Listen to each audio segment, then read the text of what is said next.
नमस्कार, मैं शालिनी दहिया आज उन्मेष पुस्तक के पाठ 5 यात्रा एक अनोखे पक्षी द्वीप की को लेकर फिर आपके बीच हूँ। यह लेख जितेंद्र भाटिया द्वारा लिखित है। जितेंद्र भाटिया स्वयं भी लेखक होने के साथ साथ जाने माने फोटोग्राफर और पक्षी विशेषज्ञ हैं। इन्होंने कई यात्राएं की तथा चित्रों का संकलन भी यात्रा भी उनमें से एक है। इस लेख के माध्यम से हम पशु पक्षियों के जीवन व स्वभाव को जान पाएंगे।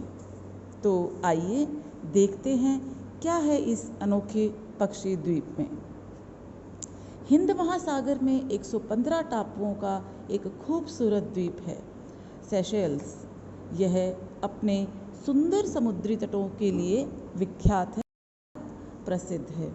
इस द्वीप समूह की एक खासियत यह है कि यहाँ सांप नहीं है और आप जानते ही होंगे कि सांप का सबसे प्रिय भोजन पक्षियों के अंडे होते हैं।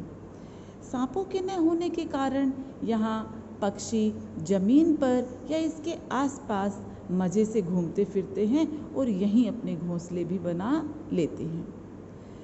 सेशेल्स में लेखक को वहाँ से 100 किलोमीटर दूर समुद्र के बीचों बीच पक्षी द्वीप नाम के एक छोटे से टापू के बारे में पता चला।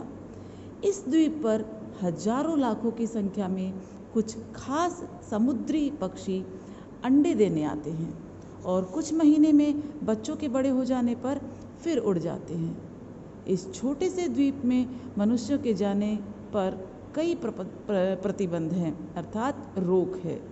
लेखक अनुमति लेकर अपने कैमरे के साथ इस अनोखे द्वीप पर जाने का मन बनाया। इस द्वीप का कुल घेरा 5 से 6 किलोमीटर था, यानी पैदल चलकर पूरे द्वीप का चक्कर लगाया जा सकता है। लेकिन जिन जगहों पर पक्षियों ने जमीन पर अंडे दिए हैं वहाँ जाना मना है। एक छोटे से हवाई जहाज में बैठकर लेखक इस द्वीप पर उतरे तो लेखक के सामने द्वीप का सुंदर दृश्य था और चारों ओर पक्षियों का कोलाहल था। इस द्वीप पर स्थायी रूप से रहने वाले पक्षियों की संख्या शायद न के बराबर होगी, लेकिन प्रजनन के लिए कुछ खास पक्षी यहाँ हर साल हजारों लाखों की संख्या में आते हैं। इनमें सबसे प्रमुख है सलेटी कुकरी।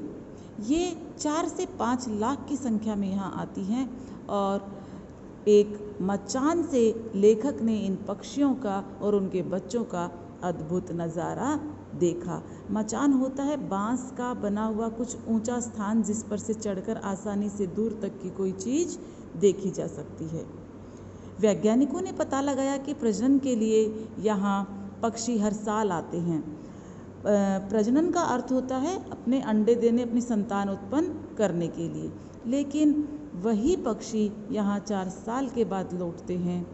बीच के 4 साल ये समुद्र में उड़ते हुए गुजारते हैं। मज़े की बात तो यह है कि सलेटी कुकरी को तैरना नहीं आता और फिर भी अधिकांश जीवन समुद्र के ऊपर उड़ते हुए बीतता है। समुद्र पर उड़ते उड़ते ही यह गोते खाकर मछलियाँ पकड़ती है और उड़ते उड़ते हवा में ही अपनी नींद पूरी कर लेती है। समुद्र तट के ऊंचे झाऊ पेड़ों पर हमें लेखक को विशालकाय बड़े बड़े फ्रिगेट पक्षी दिखे।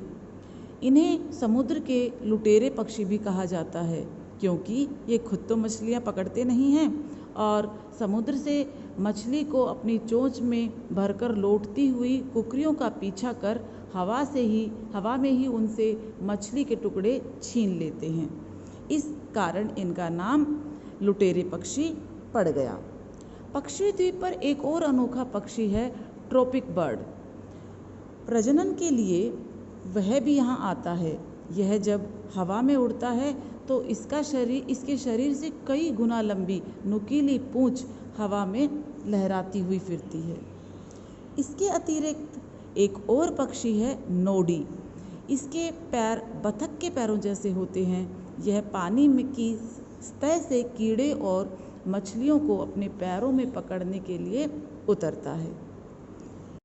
इसके अतिरिक्त लेखक ने यहाँ पर एक झक सफ़ेद कुकरी का भी जिक्र किया है, जो दुनिया की एकमात्र सफ़ेद कुकरी है। एक पेड़ के नीचे बड़े बड़े कछुए सुस्ता रहे थे।